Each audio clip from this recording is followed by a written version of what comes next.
देवियों सज्जनों, डॉक्टर जनार्दन तिवारी का सत सत नमन। आत्म परिचय के 45वें भाग के चतुर्थ खंड में आपको मैं प्रवेश कराने के लिए उपस्थित हुआ हूं। पूर्व प्रसंग को जोड़ते हुए मैं आपको बताना चाहता हूं कि माता सती भगवान भोलेनाथ के आगे बैठी हुई अपनी गलती की क्षमा प्रार्थना कर रही भगवान भोलेनाथ का नाम जप रही हैं और कहा कि प्रभु, पत्नी का धर्म मैंने निर्वाह नहीं कर पाया क्योंकि सारी चिंता तो मुझे पिता की ही लगी रही। आपने मेरी चिंता किया, आपने मेरी परेशानी को देखा और दूर करने का प्रयास किया, लेकिन मैंने आपकी बात को न समझा। प्रभु, मैं कैसे जीवित रहूंगी? गोस्वामी तुलसीदास जी ने कहा, माता गौरी कहती हैं कि पति के बिना पत्नी का जीवन व्यर्थ है। जल बिनु मीन नदी बिनु बारी, तैसई नाथ पुरुष बिनु नारी। जल बिनु मीन नदी बिनु बारी, तैसई नाथ पुरुष बिनु नारी। प्रभु, मैं जिस रूप में आपका वर्ण किया था कि आप मेरे प्रियतम बनेंगे, आज आपने मुझे माता का स्थान दे दिया।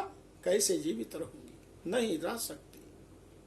जैसे जल के बिना मछली नहीं रह सकती, जल के बिना नदी नदी नहीं कहलाती है, वैसे पति के बिना पत्नी का जीवन जीवन नहीं कहलाता है। बहुत सोच और चिंता में है। इधर कनखल में भगवान शिव को अपमानित करने के लिए महाराज दक्ष ने यज्ञ करने का निश्चय किया। ब्रह्मा जी को कहा कि आप ब्रह्मा बनेंगे और यज्ञ की रक्षा का भार भगवान नारायण को दे दिया। समस्त ऋषि मुनि बुलाए जा रहे हैं और मंत्रणा हुई ऋषियों की, जिसमें दधीच ऋषि, च्यवन ऋषि, मरीच ऋषि, कश्यप ऋषि, शिलादि ऋषि, सब ने कहा, दक्ष, आप भगवान भोलेनाथ को जरूर बुलाइए, क्योंकि जहां शिव नहीं तो वहां शिव नहीं मतलब कल्याण नहीं होगा। कहा, देखो, आप मुझे परामर्श मत दीजिए, मेरी बात को आप लोग सुने। मेरे यज्ञ को ब्रह्मा जी पूर्ण करेंगे, यज्ञ की रक्षा करेंगे नारायण, और कोई जरूरत नहीं है शिव को मैं नहीं बुलाता हूं, उनको निमंत्रण नहीं दूंगा। दधीच ऋषि, अन्य ऋषि जो शिव के परम उपासक थे, उनसे बड़ी वार्ता हुई और वो सभा छोड़कर चले गए। जहां शिव नहीं है वहां कभी कल्याण नहीं होगा, मैं उस सभा का परित्याग करता हूं। शिव विहीन सभा जो है सभा नहीं हो सकती है। उधर कैलाश पर भगवान भोलेनाथ की समाधि टूटती है। माता गौरी ने कहा, प्रभु, आपके लिए, आपकी सेवा में। कहा, देखो देवी, मुझे सेवा की कोई आवश्यकता नहीं, अब आप परेशान ना हो। इतने में श्रीमन्नारायण नारायण नारायण, श्रीमन्नारायण नारायण नारायण, श्रीमन्नारायण नारायण नारायण करते हुए नारद जी का आगमन हुआ। नारद जी ने, प्रभु भोलेनाथ की जय हो, माता सती की जय हो, जय हो मां। माता, आपको क्या ज्ञात है?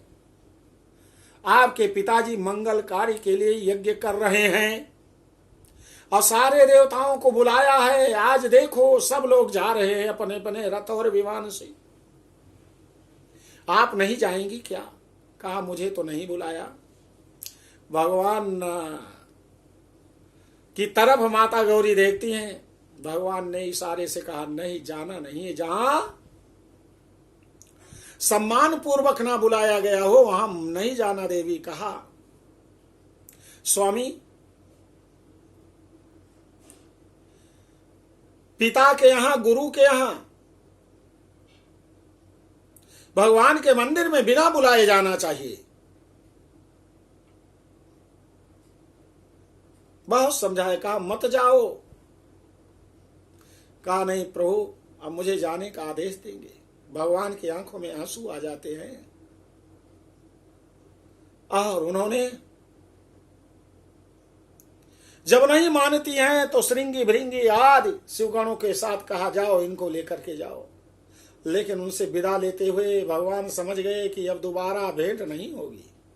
शिव संकल्प कीन मन माही, शिव संकल्प कीन मन माही, यही तन सती भेंट अब नाही, यही तन सती भेंट अब नाही। शिव संकल्प कीन मन माही, यही तन सती भेंट अब नाही। अब इस जीवन में सती का भेंट नहीं हो। वहां पर माता सती जाती हैं तो उनकी जितनी अन्य बहनें हैं 13 और 2 15, वो सब मुंह बिचका करके देखो आ गई है ये। पिताजी ने निमंत्रण नहीं दिया फिर भी आ गई है, भाग कर शादी करने वाली, पिता के विपरीत जाने वाली। पिता ने परित्याग किया है लेकिन फिर भी ये आ गई, फिर भी आ गई। केवल उनकी माता ने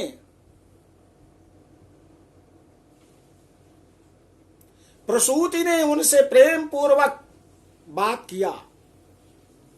कहा बेटी आओ, अब मैंने बहुत बुरा स्वप्न देखा है। सारी स्वप्न की बात को बताया। कहा बेटी, मेरी बाईं आंख जब से तुम्हारे पिता ने यज्ञ ठाना है कभी नहीं फड़की। बाईं तो शुभ होती है, दाहिनी आंख ही फड़क रही है। और मैंने देखा कि एक पुत्री तुम्हारे रूप में तुम बहुत क्रोधित हुई हो और यज्ञ में कूद करके तुमने अपना प्राण दे दिया है। इतना दुखद वाणी को सुना, माता को समझाया। कहा मां आप चिंता मत करिए। सारी बहनों को इग्नोर किया। इसके बाद कहा कि माता आदेश दो, मैं यज्ञशाला जाना चाहती हूं। सती यज्ञशाला में प्रवेश किया।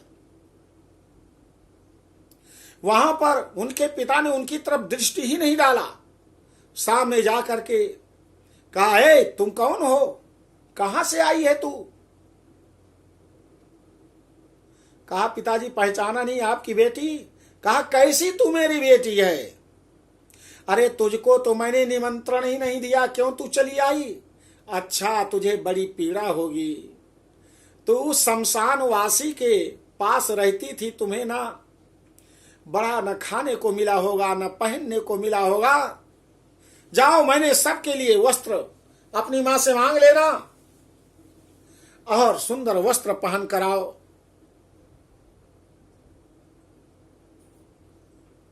सती कुछ नहीं बोलती है। यज्ञ मंडप को देखा, सारे देवताओं का वहां पर आसन लगा हुआ, उनका भाग लगा हुआ है, उनका स्थान है। लेकिन शिव का स्थान कहीं नहीं देखा। अब जब कभी नहीं देखा, कहीं नहीं देखा और क्रोधित हो गई माता सती। कहा पिताजी आपने बहुत बड़ा अन्याय किया है। मेरे प्रभु त्रिलोकीनाथ हैं, भगवान भोलेनाथ हैं, उनके बिना कल्याण नहीं होगा, शिव के बिना शिव कहां। पिता ने कहा दुष्टा तू है कौन मुझे बताने वाली, भाग यहां से। कहा मैं भागूंगी नहीं। देखते ही देखते उनका काली का रूप बिल्कुल एकदम बाल बिखेरे हुए और वो नग्न हो जाती। कहा तुम्हारा ये यज्ञ मैं नष्ट कर दूंगी दक्ष, आज तेरा मैं नाम ले रही हूं, तू मेरा पिता नहीं है। अग्नि प्रज्वलित है, आप प्रज्वलित अग्नि में वो कूद जाती हैं और देखते देखते सर्वत्र हाहाकार मच जाता है। सती जी उस यज्ञ में सती हो गई, सर्वत्र हाहाकार मच गया। दक्ष ने कहा नारायण आप देखिएगा, शिव आएगा सबको नष्ट करेगा, रक्षा करना हमारी। भयभीत हो गया, यज्ञ भंग हो गया, यज्ञ भंग हो गया। ब्रह्मा जी घबरा गए, सारे ऋषि मंत्र पढ़ना छोड़ दिया और ऋषि गण भी चले गए। ये तो बहुत बड़ी देवर्षि नारद त्राहिमाम त्राहिमाम त्राहिमान प्रभु भगवान भोलेनाथ तो कैलाश पर समाधि लगाए बैठे हैं, समाधि लगाए बैठे हैं नारद जी भगवान भोलेनाथ का। ओम नमः शिवाय शुभम शुभम कुरु कुरु शिवाय नमः ओम, ओम नमः शिवाय शुभम शुभम कुरु कुरु शिवाय नमः ओम। ऐसा जाप करने लगे, ऐसा जाप कर रहे हैं। भगवान भोलेनाथ के जो सीक्रेट मीटिंग में उपस्थित होने वाले शिव के उपासक, शिव के आराधक ऋषि हैं, वे भी वहां पर उपस्थित हो गए। प्रभु बहुत गजब हो गया, रक्षा करो रक्षा करो। भगवान की इस कथा को जो सुनता है उसकी पत्नी अपने पति के द्वारा कभी आहत नहीं होती। अब पिता के द्वारा यदि पितृदोष लगता है तो इस कथा का श्रवण करने से उसका पितृदोष समाप्त हो जाता है। केवल ओम जयंती मंगला काली भद्र काली कपालिनी दुर्गा क्षमा शिवा धात्री स्वाहा सुधा नमस्तुते। और वहां पर उसके परिवार में हिंसा होने पर भी किसी की मृत्यु नहीं होती। उसके घर में बेटी और बहू 7 पीढ़ी तक कभी अग्नि में जल करके मृत्यु को प्राप्त नहीं होंगी। ये 100% सत्य है सती की कथा का। भगवान भोलेनाथ ने वर्णन किया है, गोस्वामी तुलसीदास जी ने वर्णन किया है, क्योंकि रामचरितमानस को भगवान ने सबसे पहले अपने ही मस्तक में ही, अपने मस्तिष्क में सुरक्षित रखा है और लोक के कल्याण के लिए उन्होंने इसे लोगों तक पहुंचाने के लिए उद्घाटित किया है। बहुत लोग कहते हैं कि नहीं, भगवान के चरित्र को अपने अंदर रखना चाहिए। अरे अंदर रख करके क्या करोगे? अंदर तो लोगों को बताओ जिससे आत्म परिचय हो, लोगों का दुख दूर होगा, लोगों का संताप दूर होगा, लोगों का पितृदोष दूर होगा, लोगों का वास्तु दोष दूर होगा। तो मैंने आपको ये परिच्छेद बताया है, आपको जरूर अच्छा लगा होगा, इसलिए आप भक्तों तक इसे शेयर करें, लाइक करें और जिन्होंने सब्सक्राइब नहीं किया है उनसे एक बार सब्सक्राइब करने के लिए जरूर निवेदन करें। बोलो भोलेनाथ भगवान की जय, बोलो सती माता की जय।